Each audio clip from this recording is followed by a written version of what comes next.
as we raised the ladder to take a look through the holes in the roof, I saw the whole building was completely on fire, and I realized that the guys must have been dead at that moment. Die zijn in de brand gebleven vanmiddag in een oud sportcomplex in Ukkel. De brand brak uit rond de middag, maar het vuur was zo hevig dat hun collega's hem pas uren later hebben gevonden.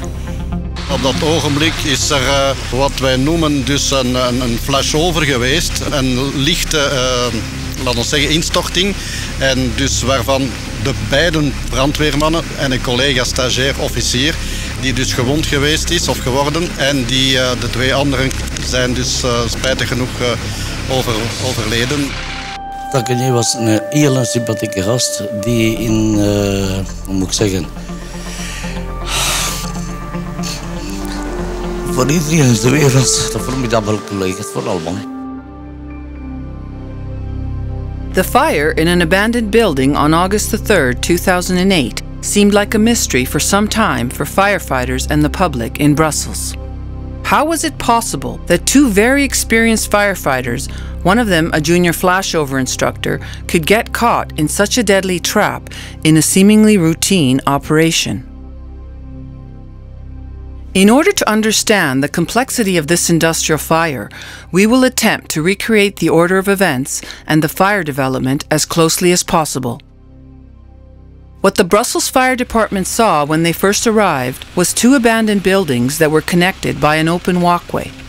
The fire was raging in Building A, so while one unit dealt with that fire, another unit set up in Building B to control the burning trees in the courtyard and contain the overall fire. We decided that the second building was a good place for attack to prevent extension of the fire. Because all the windows were open, there's no glass left.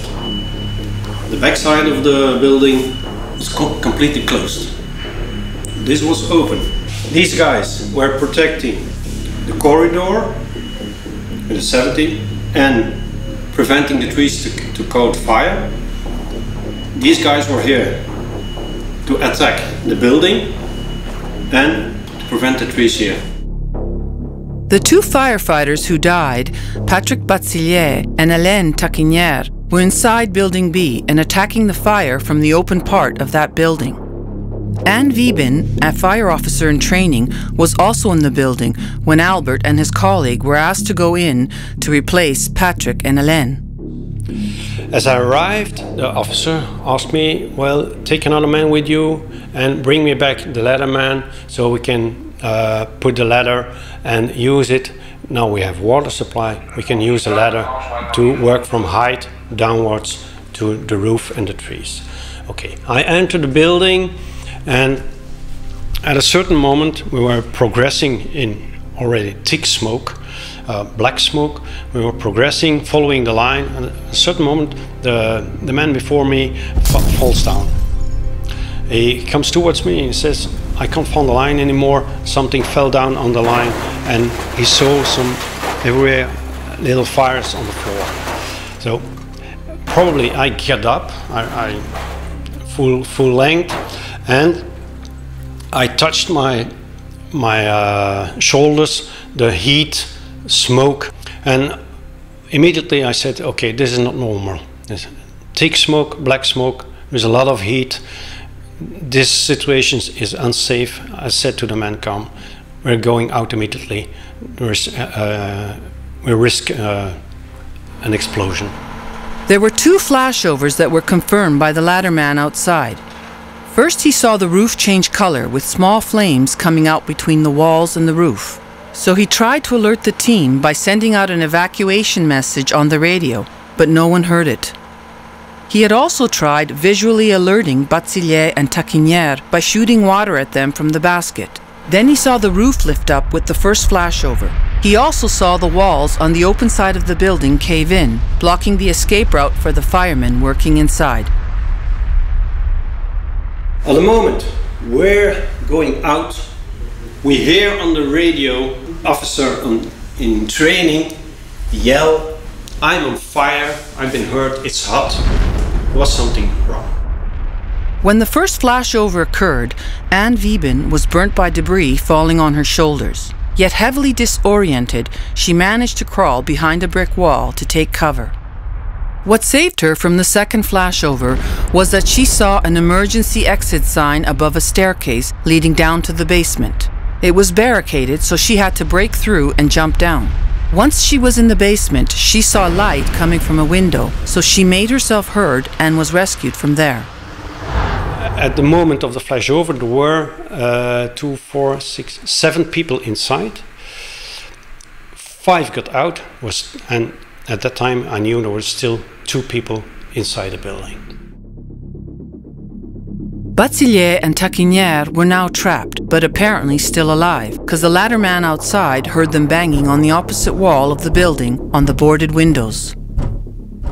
When I went back to the other side of the building, I passed the ladder man who was waiting outside for his colleague, and he said, "I heard some banging on the wall, somewhere at that position."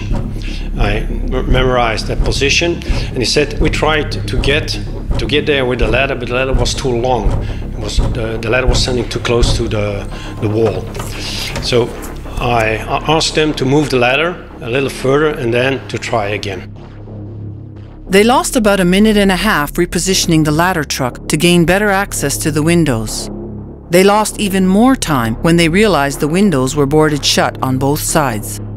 As we tried to move these panels, they weren't nailed, but they were screwed. So it took us a lot of time to open some parts of the windows to look for the 2 guys, because we heard them at that place. But we didn't know if meanwhile they did move.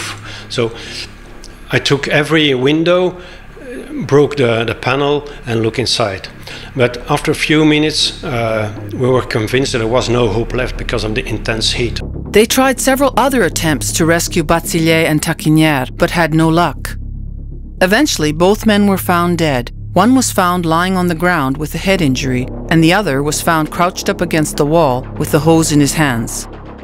Unfortunately, his hose line did not have water because the line had been blocked by debris, so he was unable to protect himself.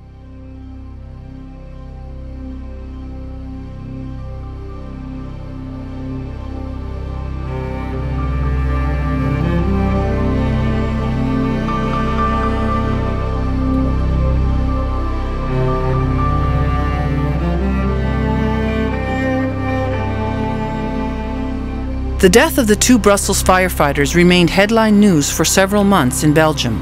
How could this happen with all the training and experience the fire department had put into these men? Most fire officers in Brussels are fairly well trained in fire behavior. And like many others, Alain Taquinière and Patrick Batzillier had recently received much of their flashover instruction from Sweden. However, we will never know if the 2 dead men saw the signs of the flashover or not. What we do know is that it wasn't a lack of knowledge that killed the 2 men. I don't think the men at this fire made any mistakes. With their knowledge, their experience, the way they were trained, they did what they had to do. And the result was 2 men were killed. I think if you put every other team of our department in the same situation, the outcome will be similar. So once again, the question arises, how could 2 experienced firefighters get caught in such a deadly trap in a seemingly routine operation? The answer lies in the construction of the building. At the moment we got in the building was a mousetrap. We didn't know it. It was a mousetrap. When the fire department first surveyed the area, they assumed it was 2 separate buildings with a courtyard in between. Since the complex had been abandoned for 15 years, the trees in the courtyard were so overgrown that they blocked the view of another building which was actually attached at the back.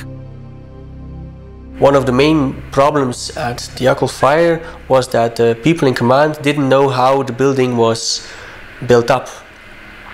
They didn't know there was a link between building A and B.